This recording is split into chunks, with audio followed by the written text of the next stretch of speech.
umva rero leta ya Kongo niyo yobazwa igituma ibisagara biguma bifatwa kandi no Burundi buriye bavuze rero Burundi barafasha FDLR no kugira ngo bambike ibaro Burundi niyo abayakunze Bujumbura aciye muri Kongo natwe tuzokunda Kigali duciye mu Kirundo.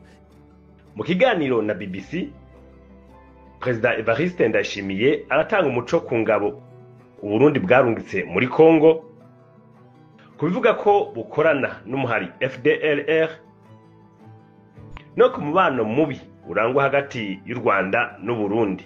Uburundi bwagiye gufasha leta ya Kongo. Kongo niyo yobazwa kubera ikibago bafata ibisagara.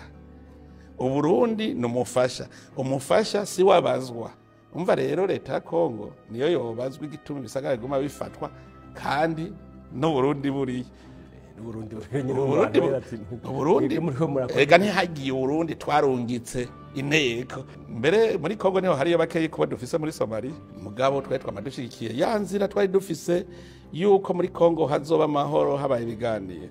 U Rwanda rwabagiriza neza rutari imunwa yuko mukorana na FDLR umuhari bavuga yuko wasize ukoze ihonyabwoko mu Rwanda. Ni bimwe bavuga ngo umwasi wawe aca umukunzi.